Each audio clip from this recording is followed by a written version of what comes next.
giờ đây do em chọn lấy. Xin em từ đây đừng tìm đến tôi làm chi, dù ngày sau ra làm sao chẳng liên quan gì nhau.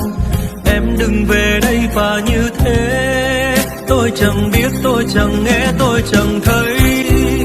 Ở bên người ấy em sẽ không buồn đau, ở bên cạnh tôi em sẽ không được chi. Vì tôi chỉ có em, tôi không là giấc mơ, giấc mơ đời em được hạnh phúc.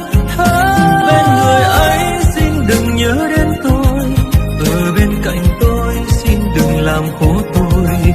Người ấy và chính tôi